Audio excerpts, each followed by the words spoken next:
What is going on, everyone? Colonel Cottonbelt here,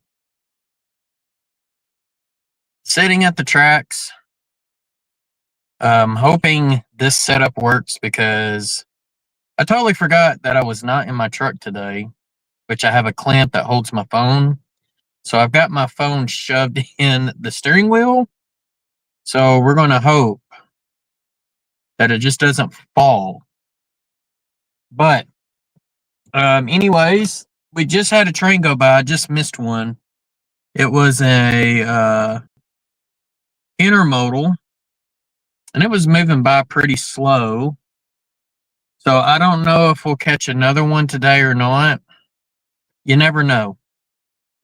But what I will do is I will crack the window so that way I can hear, because I forgot with not being in my truck.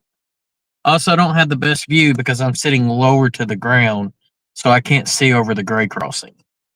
But anyway, so looks like we got 3 people watching. Just asking, how is everybody's week going so far? And, talk about tomorrow. Tomorrow's Thanksgiving. I know not every country celebrates that.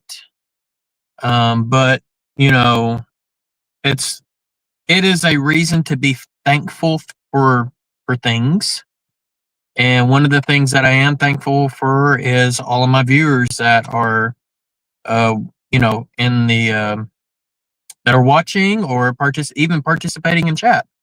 And so it looks like we got Dwight with the Curly Express here. So I'm thankful that he is here. And I'm also thankful that Tom Houston Model Rail is here as well. So guys, appreciate you hopping in.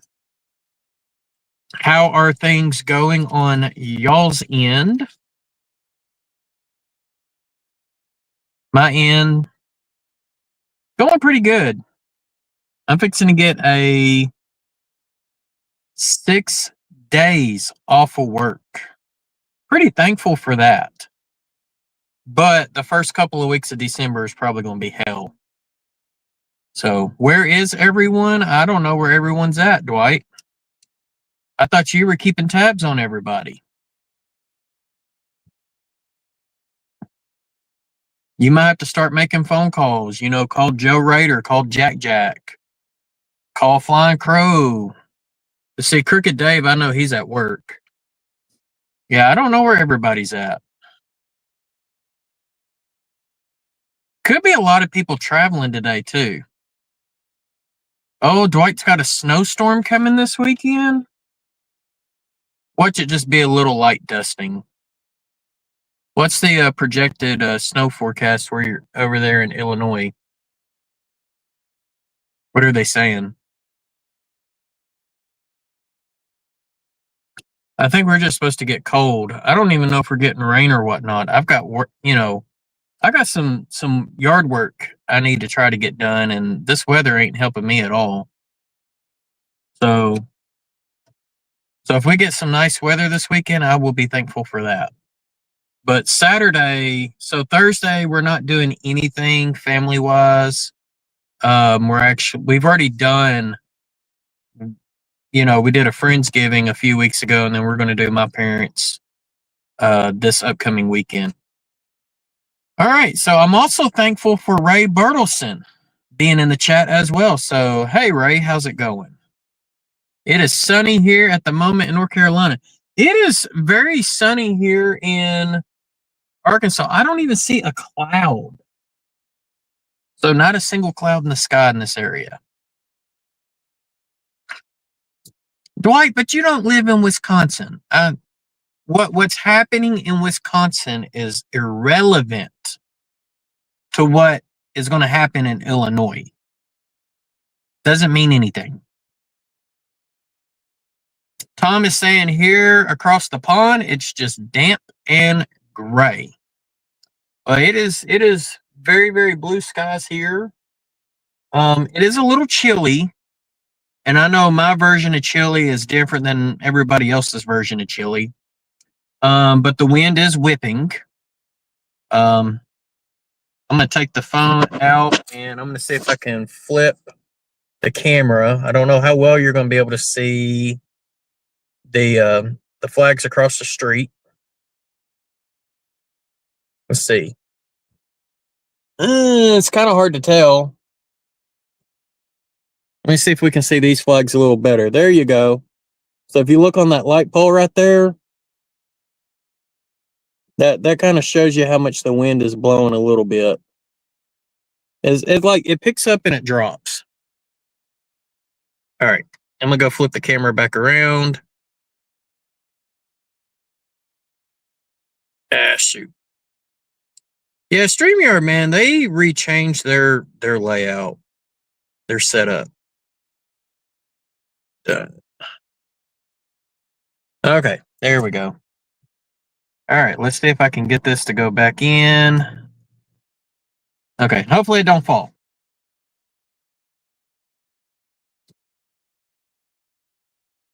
So, Dwight, you got some 40-mile-per-hour gust. I would say the gust here is probably 15, maybe 20 miles per hour. Temperature, I think they said the highs was supposed to be in the mid to upper 50s. So it's a like I said, it's a chilly day. It's not cold, but it's chilly. It's not cold enough for me to get the wood stove cranking. I'll put it that way. Now, where Ray Bertelson's at is what we call nice weather. 70. 70 is nice. Got the doors, windows open, airing the house out. I do not blame you on that. We've actually went a few weeks without running the AC unit. We just put a box fan. We just put a box fan in the window, in one of the windows of the house, and like had it pull air in from outside, and then opened up another window on the opposite end of the house so the air could flow through.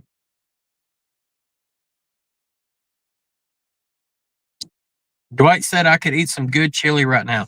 Let me tell you, Dwight, my lovely wife, Amanda, made this. It's called white bean chicken chili. Phenomenal. It's not like your typical, beef chili with like kidney beans. And I think these are like some type of white bean, maybe a Great Northern bean. I don't know exactly what kind of bean she used, but it's got chicken instead of beef. And man, that was really, really good chili.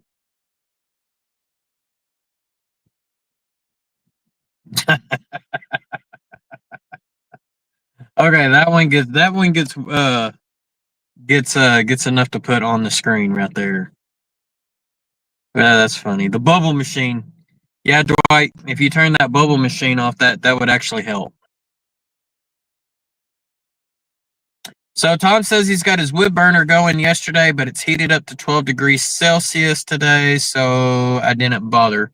So I'm assuming 12 degrees, that'd be like what, 40s, 40-degree Fahrenheit, somewhere in that area, somewhere between 35 and 45.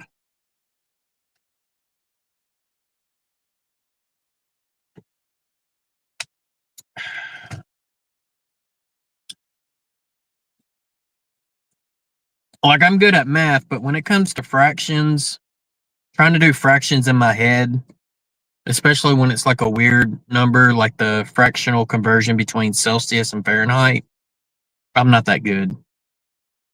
I know it's 32 plus some fraction. And that's how you get the difference between Celsius and Fahrenheit.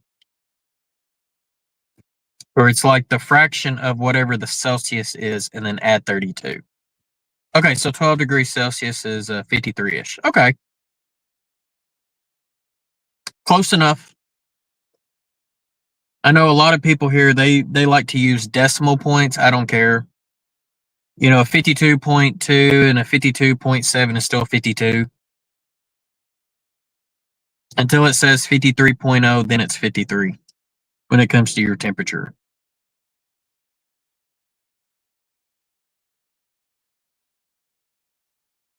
But yeah, that chili was really good. Now, last night she made some type of chicken pasta with the bow ties pasta. She did that in the crock pot. It was really, really good. Oh yeah, and yeah, I definitely agree with that, Ray.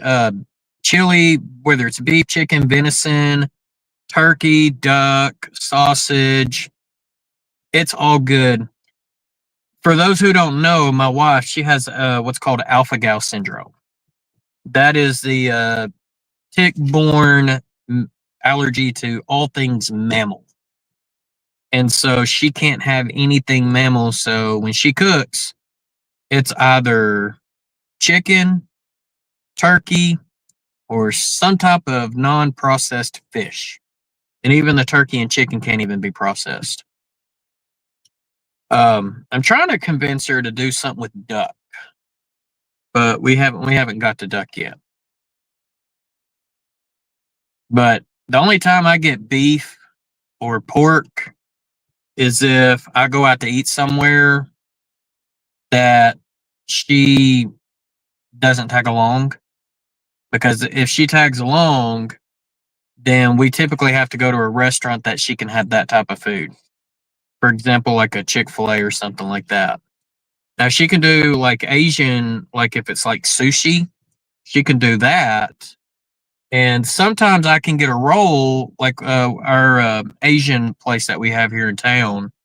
They make they call it the McCain roll, but it's a California roll with a seared pork tenderloin on the top, and I'll typically get that.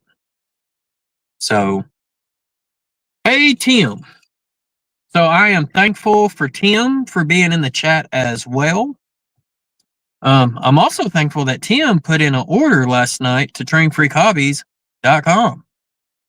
So Tim bought him what 18 pieces of rolling stock, and I want to say 5 of those pieces I put in just the night before. Tim, I didn't see that email till late, so I did not get a chance to box that stuff up last night. But that is going to be one of the first things on my agenda when I get home. And if I can make it back to the post office by 5 o'clock, I will get your package out. But don't hold your breath. Worst case, it'll be Friday. But yeah. So thank you very much, Tim. That's very, very, very appreciative of you. And speaking of Train Freak Hobbies, I did put out a video on the channel. It will be released to the public this upcoming Sunday, but I put it out yesterday, so Dwight's already seen it, because he's a channel member. So channel members do get early access, and it doesn't matter what level you're at. If you're a channel member, you get access. So USPS will have it sitting in Arkansas for 4 days anyway. Oh boy, we got a train. So hold on, let me flip the camera around. So now we can all be thankful that we have a train. So it's coming from this way here. So yeah, I do not have my phone in the mount, and I'm not going to stand outside. So I'll just hold the phone inside today. If it was a little bit warmer, then maybe so. I'm wondering if these trains are on a speed restriction, because he is not moving very fast.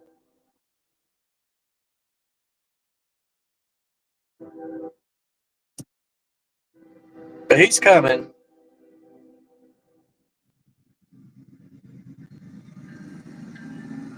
All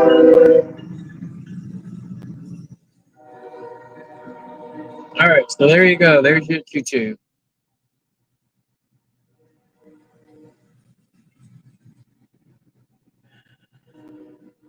Yep, post office is closed tomorrow. That's why I'm saying if I don't get it out today, it'll be Friday before I can get it out.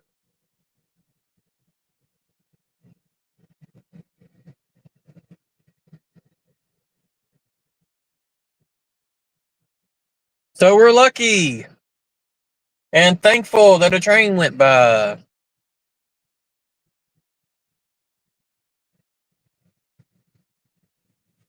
Well, the merger hasn't gone through yet, Tim.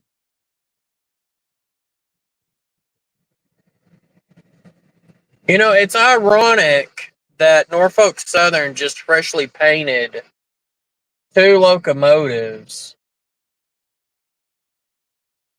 to go on their executive train.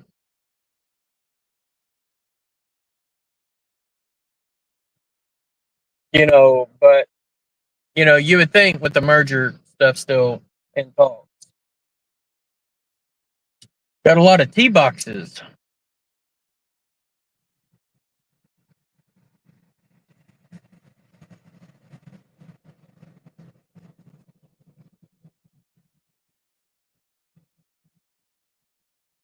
You can definitely hear the flat spots on these auto racks a little faster because they're 28-inch wheels instead of the 36s that are on those covered hoppers.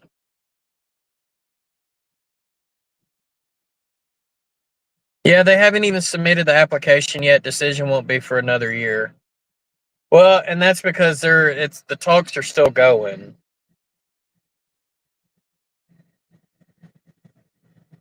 The reason why the application hasn't been filed yet is because there's not a 100% agreement.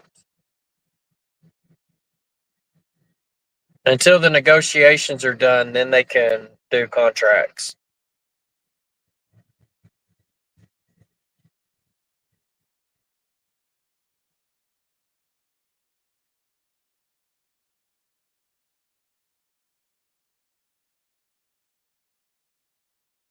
Man, those are some smooth wheels. Not a lot of flat spots on those.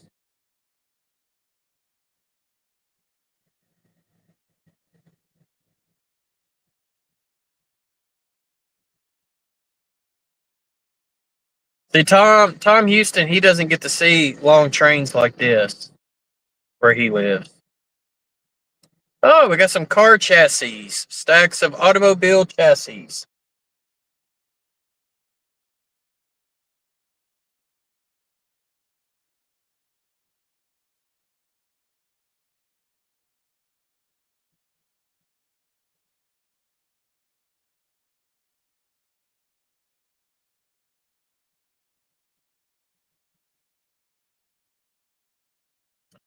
Well, so here's the thing, Tim. It's not going to be totally because UP doesn't have a lot of access, to the eastern side of the United States where BNSF does. That covered hopper said, "Pray for Ukraine" down on the hatches. That was interesting. Because I know it goes all the way down into Birmingham, and I believe it might make it all the way to the Florida Panhandle. So UP would be the only coast-to-coast railroad, but that doesn't necessarily mean that the transportation board would decline it as being a monopoly. I really don't see that because when you go back to history and you look at, the should not paint so fast, that would have made, 2 railroads consuming the whole southwest part of the U.S. So Tom says, no, in Northern Ireland, we don't have any rail freight, just passenger, and then only 2 to 3 cars in a multiple unit. So, yeah, Northern Ireland, I'm sure y'all have really short trains. Probably more like our commuter trains is what I would think. So, like I was saying, BNSF, it goes literally from Seattle to at least Birmingham. So, I mean, that's 2/3 of the 27% of the U.S. And Randall Ellison, who I'm thankful for being in the chat as well, can confirm if BNSF goes past Birmingham. I don't know if it quite makes it to Florida, but I do know that they do go to Birmingham, Alabama. So UP, I don't think they have really any trackage east of Chicago. I know they don't in the Memphis area. Like they go into Memphis, but they don't really go east of Memphis. And pretty much the same with New Orleans. I don't think they go east of New Orleans either. St. Louis, maybe. I mean, well, they go into Illinois, I know, but I think it's more around Chicago. Hey, Mystic Railroad, I'm thankful for you being in here as well. But yeah, Randall, can you confirm that? Does BNSF, do they go past Birmingham, Alabama? I can't remember if they did or don't. But anyways, back to what I was originally saying about Train Freak Hobbies. Tim put in a purchase last night, and Randall, if you're not careful, I think Tim might eventually beat you to that Frisco car that I got. But just to let you all know that starting December the 13th, I am doing what's called a 12 days to Christmas sale. So for those that are channel members, you've already seen the video where I've already announced it.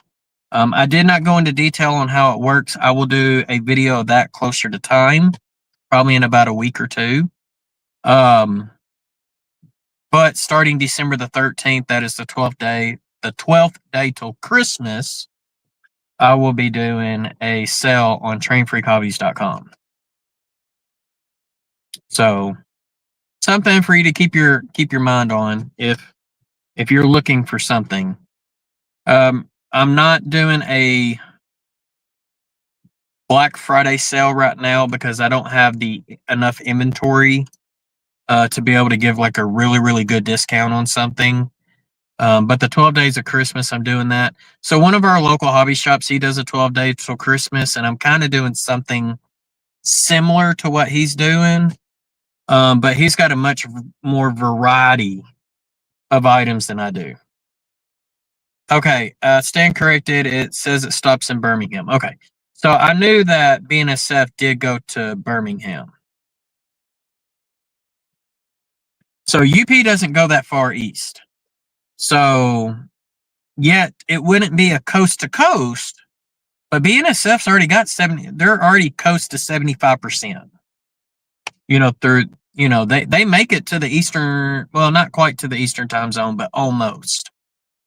So because the Alabama Georgia state line's the time zone change.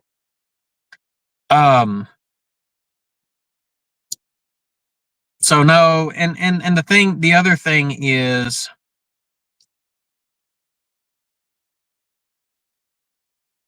everywhere that UP would be, there is a competitor.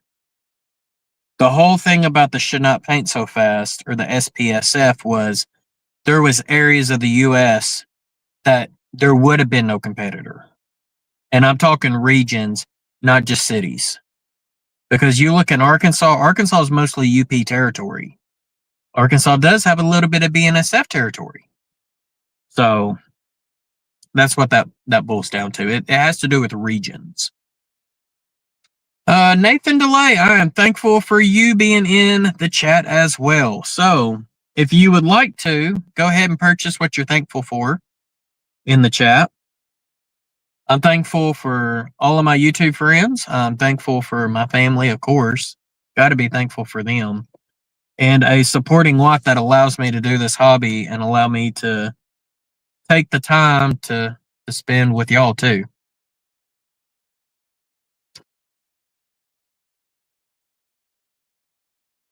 So I thought it might run into Florida because the Frisco ran a train called the Kansas City Florida Special, but I forgot that it was a shared train between multiple railroads. That makes sense. Well, there was a lot of shared trains. I mean, when you think of the California Zephyr, 3 railroads shared that one. The Golden State Rocket, you had 2 railroads that shared it. Let's see, the city of San Francisco, I believe, was 3 railroads. Well, Nathan, I really appreciate that, buddy. I'm thankful for you being my friend as well. I'm thankful for all of y'all being my friends, really. Because I don't really have, I do have some, close friends, but I don't have I don't have a really close best friend that I go and hang out on the regular with. I don't have that. Uh, Curly Dwight saying, I'm thankful for all the people that support me and comment on my videos. And so, Nathan, I do have train friends that are not YouTubers. Not many though. Definitely not in my area. My closest train buddies, that even that are not YouTubers, don't live in my area. One would be my buddy Andre up in Missouri. The other ones would be Edward down in Houston, Texas. Those are probably my 2 closest non-YouTuber buddies of mine that I call and talk to on the regular.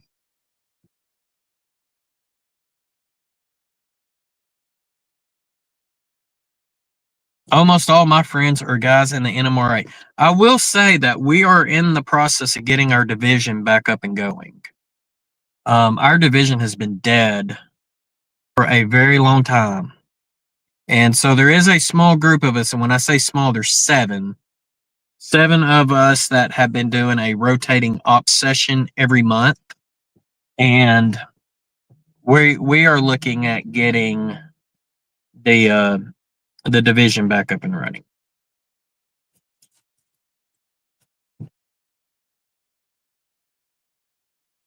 So I think the KCFLS ran on the Frisco and Southern. That would make sense.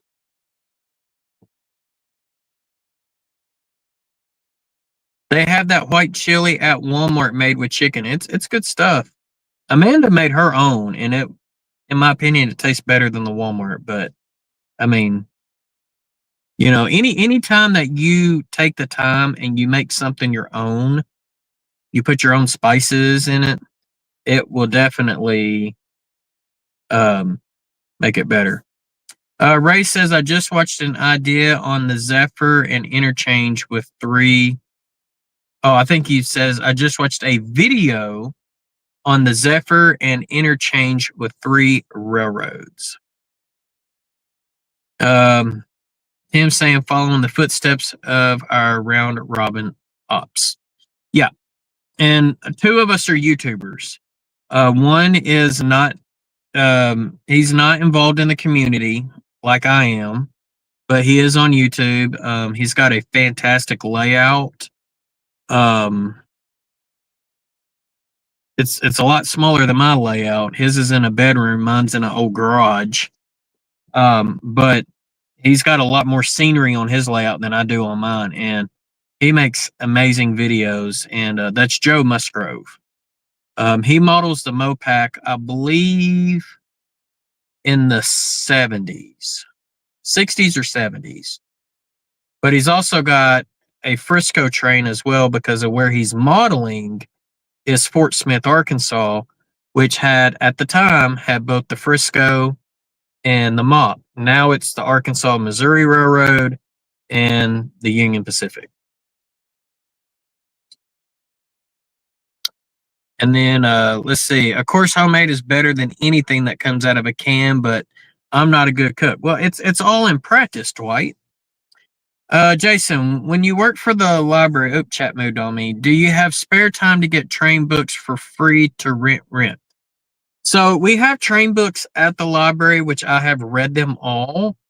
And then when some of the books we feel are outdated, and we decide to get rid of them, they just give them to me. So, and then some of those books, the ones that I decide that I don't want to keep, I'm going to throw up on the website as well. I think I got like 5 or 6 of them. And sometimes we'll have books donated to the library that we don't want. And typically we have, a book sale like twice a year. We have what's called our Friends of the Library, and they do the book sale because they can be a 501c3 and they can get things for us as a nonprofit where, we're government. So they do the book sale, so they make the money. They're not profit, don't have to pay taxes on it. And then they'll in return use that money to buy things that we need. So not books, but like equipment, like maybe a new copier or something like that.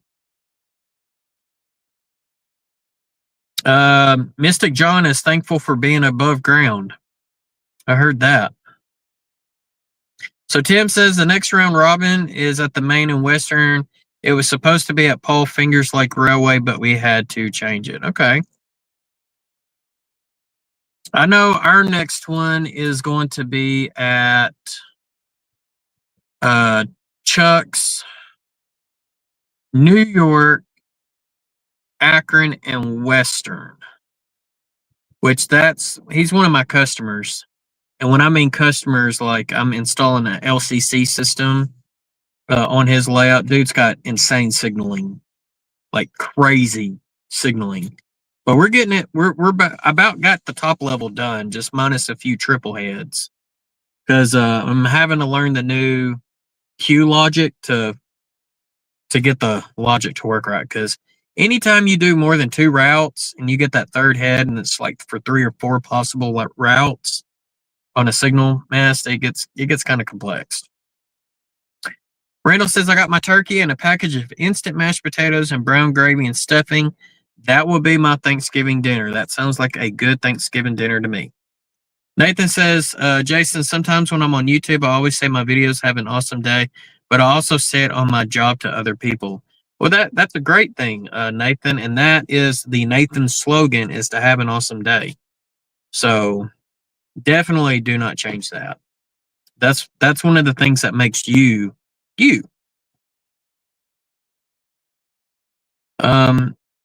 And then Nathan also says, and then I got employee of the month at a place called Giant Food Store.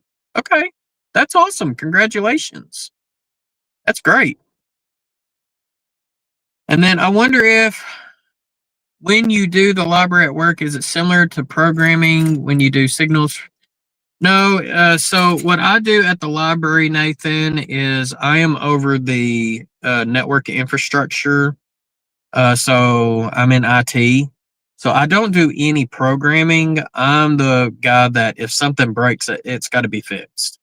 And I'm not talking mechanical. I'm talking, if a computer starts glitching out, I got to go and figure out why is it glitching out. But I also have to, implement cybersecurity and things like that. It is totally not the same as, I'm not a code monkey. And I have taken programming classes when I was in college, and programming code to make a software work correctly and programming signals is not the same thing either. So it's completely different stuff. I'm not writing code when I program signals. It's more or less saying that every block has an identification on it. Every turnout has its own identification. And so the signal looks at, and every signal has its own identification tag as well. So you have 3 different things that have identification tags, and the signal's job is to do 3 things. it looks at the turnout that it's protecting. Now, if it doesn't have a turnout that it protects, then it ignores that. The second thing it looks at is the block or blocks in plural that it's looking at and protecting. And then the last thing it's looking at is the signal.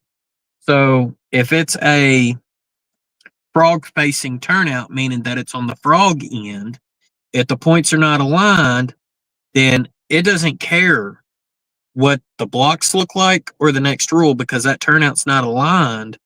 It's going to be a red no matter what. Now, if the turnout is aligned, then it looks at, okay, is the next block or group of blocks, is it clear?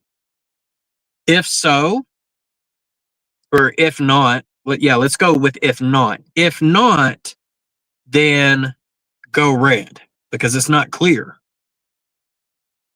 Then if the block or group of blocks are not occupied, then look at the last and what is the aspect of the next signal in line.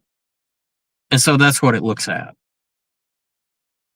So you have to know how signaling works in order to tell whether you're doing DCC, LCC, or some other, proprietary system. You have to know the logic behind the signals in order to go in and create the logic in the system, if that makes sense. I know for a lot of people that's like and goes over their heads. But it's 3 easy rules. But when you start adding multiple routes, then you start adding multiple variables. Because then, let's say that you're on the point side of a turnout. That's where you got 2 heads. So you could have a red over red, a yellow over red, a green over red. Another one would be, a flashing yellow over red. Or you could have a red over green, a red over yellow, red over flashing yellow, a red over, did I say red over green? You could have a red over a flashing red. You could have a flashing red over a red, yellow over yellow. I mean, there's so many different options depending on, the railroad that you're modeling after and their rules. I'm also thankful that C and EI John has hopped in the chat as well. What's going on, John? So Nathan says, it does make sense. It's like, I think what you're trying to say, you have to let it know what it needs to do. For example, the bosses tell police what to do to make everything work right. What am I doing for Thanksgiving? So tomorrow I am doing absolutely nothing. I'm either going to be working on the layout, working on the website, because I'm trying to get inventory, the estate stuff up there. I'm trying to get it ready for the 12 days of Christmas sale that I'm about to do. So I might be spending a lot of time on that. I did get our bathroom fully demolished. So the next phase on that is digging the trench on the outside. Last weekend I helped with the Order of the Arrow, which is part of it's the Honor Society and Scouting. Me and my son went and helped the Arkansas School for the Blind annual Christmas tree sale. And we're not helping them sell Christmas trees. We helped them unload a tractor trailer with 400 Christmas trees to pull off and put on their tree stand. So I was a little sore from that because I was one of the guys at the base of the tractor trailer that was grabbing the trees from the guys that were dragging them from the front of the trailer to the back. And I would grab them and lay it on a scout's shoulder for him to go and walk it over to the thing. So I easily moved 150 to 200 trees off that trailer onto someone's shoulder. So I was a little sore to do some digging. Ray Bertle says, I think LCC is cool, but don't understand it. RR Circuits is a few miles from my house. He's a great guy to talk to. Yeah, Dick Bronson. Yeah, he's very talkative. Definitely a great guy. So LCC versus DCC. This is the easiest way to explain it. DCC is a one-way communication system. You have a sender and you have a receiver. Okay. Well, there's other, yeah, and that's how DCC works. Now, on a DCC system, you can have it as a two-way communication, but typically it'll be like two different buses. So you'll have, like, say, your cab bus, that's the receiver end, and then your track bus is the sender end. So your communication is pressed on a throttle, and it will send that communication to the command station, and then the command station will in return send that communication through the track bus to whatever the decoder is. Okay. LCC is a two-way communication system. So it will read and send both directions. Okay. So for example, let's say that I've got a turnout and I have a push button on my turnout.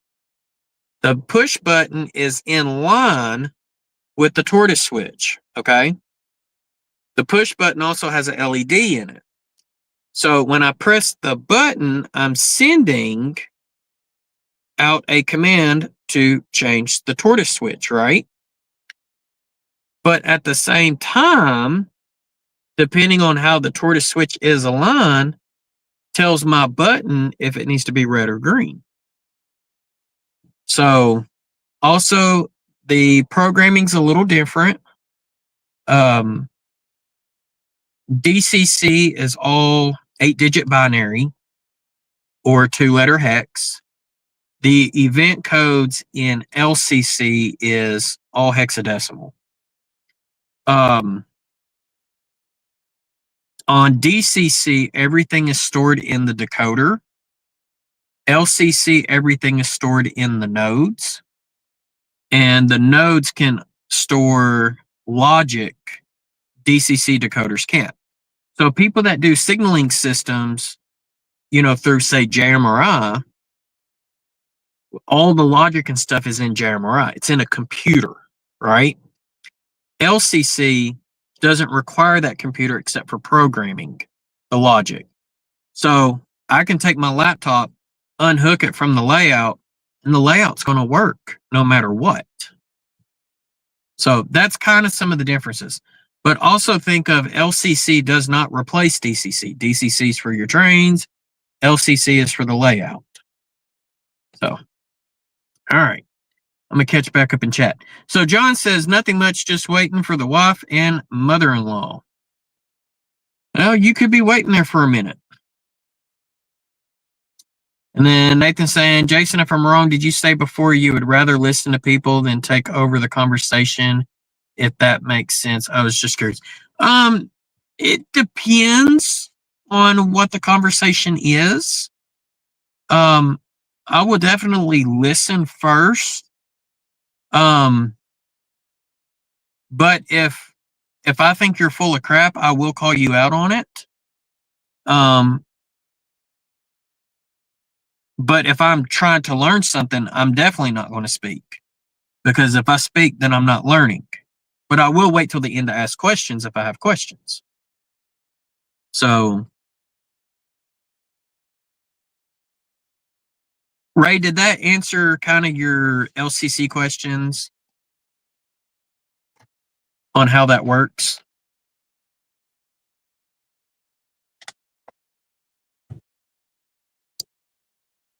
And one of the other cool things, too, that you can do with LCC is, let's say that you got a yard, right? A yard ladder. Let's say 4 switches. So that's a 5-track yard, right?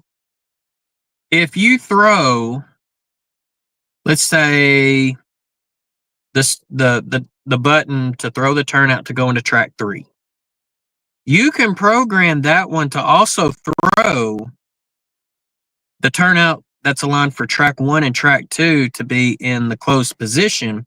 So that way you don't have to hit, 2 buttons to make sure it's all lined up. You hit that one button, it will line it up from that track all the way down to your lead. I am also thankful that Ray Run has joined the chat as well. New Iowa Scale Engineering MSS is looking good too. I was MSS. I'm a little confused, Ray Run. You're gonna have to fill me in. Something's going over my head. But that's one of the cool things that you can do with LCC. You can hit a button and do like routing or whatever. Okay, so MSS is a modular signal system for Fremo. Got it. Does that work? Because I know with LCC, that's not really going to work very well with Fremo. Would that be better for ABS? So like if you're doing, say, dark territory, for example, because I think dark territory, the signal looks at the next block, but not the next signal. I'm pretty sure that's how that works. Ray says, I'm still old school running blocks and run lights of the switch machines.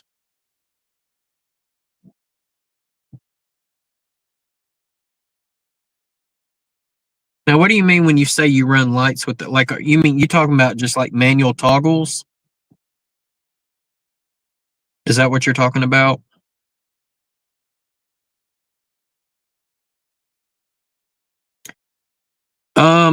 Let's see. One of the customers that I've done, he's in my group of 7, and we did not do a full-blown signal system on his layout. He's got 2 diamonds, and we did interlocking signals. So they're just a green and a red light, right? And we wired in actual toggle switches, one for each signal. And the way I programmed it is whichever toggle switch goes up first will change that signal to green. If you throw a second one up, it will not change that signal. So it requires 3 of the toggle switches down in order to change a signal green. Once the train goes into the block, which would be the diamond itself, we just have the diamond wired as one single block. Then that green signal will go back red, and it will not go back green until you turn the toggle switch off and then turn it back on. Just like a real interlocking tire would do. So I've done that. Now, LCC, it is evolving because now they're implementing Siemens Q logic. And I did get the new LCC book on it. And if LCC is something you want to look into, I highly recommend getting that book. I cannot remember Dana's last name, but he's got a PhD. I don't know what he's got a PhD in, but he has written a new book that has come out earlier this year just on LCC. And it includes the new Q logic that they're going to. Okay, so I do double pole, double throw switches, so when the switch changes, so does the light. Okay. So that works great for turnout position indication. So let's say that you got 2 LEDs, you got a red one and a green one, or it could be a bicolor LED, because I've got some of those that's red and green. So if the turnout's closed, you should have a green LED, and if the turnout is thrown, it should be a red LED, and that would be like on a panel, per se. That works perfectly. But when you're talking actual signaling, where you've got those multiple heads, well, the top head is supposed to be for the straight through route. The bottom head is supposed to be for the diverging route. So if the turnout is in the the open position, meaning that it's for diverging, the LED on your panel should be red to indicate that that turnout is in a diverging position, but your signal should be red over, say, a green if the blocks are cleared. And then the next signal is either a yellow or a green. But as soon as that train enters and passes that signal, then it should go back to a red over red. So that would be how signal logic works. I'm also thankful that Grandpa Rails, also known as JD, has joined the chat as well. So thank you, JD, for popping in. And he is working on a 3D print. A 3D print of what? We don't know. It could be a surprise. It might be a 3D printed turkey for his layout. That'd be pretty cool. So, but that's like I said. Now, if you're doing ABS, which Fremo layouts would probably work great on, you really don't have signals on turnouts. Because like I was explaining earlier, a signal has 3 jobs. The first job is looking at the aspect of the turnout. Is the turnout open or is it closed? And depending on, and a turnout has, let's just say a single left-hand or right-hand turnout, okay? We're going from a single track to a track with a siding. That one turnout's going to have 3 signals protecting it. On each of the legs, so that'd be the main line and the siding beside it, it's going to have a single head turnout that is protecting the aspect. And then on the point end of the turnout, it's going to have a double-headed signal, one for taking the main line, the bottom head for taking the siding. So, all right, so that's the first thing. So the first thing it's looking at is the turnout open or closed? If it is against what is that signal is protecting, it's going to go red. It doesn't care if the blocks are empty. It doesn't even care if the next signal is green. If the turnout is not aligned for that signal, then it's not going to work. As far as the double-headed signal, depending on how the turnouts align, will tell that signal which head and which route to look at the next blocks. So if you're going on the straight main, the turnout itself will be a block because that's a track circuit. And then the main line will be a block until you get to the next signal. So if it's in the diverging position, it doesn't care if the main line is occupied. You can still have a red over green because you're going to diverge into an empty siding, but that siding has to be empty as well. So I have a question on LCC. If you run a red, does it shut the train down or do you still need to watch the lights? You still have to watch the lights because unless you have something like automation set up, which you would have to have something to work between your LCC and DCC, it's not going to tell that train to stop. It's 2 completely separate systems. Keep that in mind. LCC does not replace DCC. It works beside it. So if you have an operator and he runs a red, well, he should be fired. So, hey, Greg, Midsummer Railway N-Scale. I'm thankful that you have hopped in the chat as well. I'm working through Megapoints controller system for block and turnouts with JMRI. And I'm also thankful that Russ's Rockin' O Railroad has popped in, and thankful that Flying Crow has popped in as well. And he's telling me to get back to work. And I really do got to go back to work because I've been live for about 55 minutes and only get a 1-hour lunch break. So,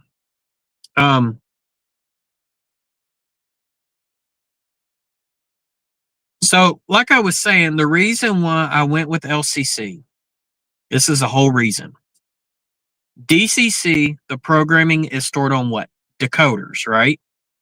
So, if your computer goes down, you can still control your trains.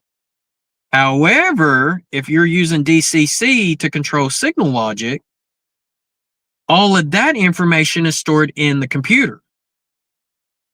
So, if the computer goes down, guess what? Your whole signaling system goes down. LCC, it's all stored on the nodes, including the logic. All right. So if my dispatcher's computer went down, my signaling system is still going to work the way that it was programmed. When I take my LCC traveling layout to the train shows to demonstrate LCC, I don't even have a computer with me, and it works. That's what LCC is. LCC is promising, but it's the more of will TCS will support it in the future. At least I know Digitrax will be around for a while. So I don't use TCS. I'm an NCE guy. All of my equipment is RR circuits, and I have one logic rail, actually 2 logic rail devices. So, and Robert, happy Thanksgiving to you and Linda as well, and all the kitty cats, especially Buddy, Catzilla. So, well, guys, I hate to run.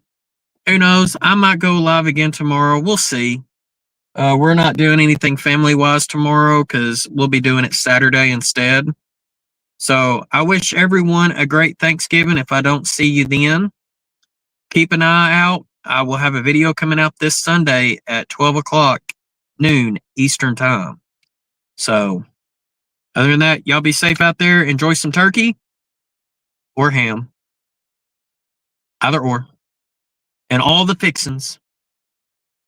But be safe out there on your travels and happy railroading. Take care, y'all.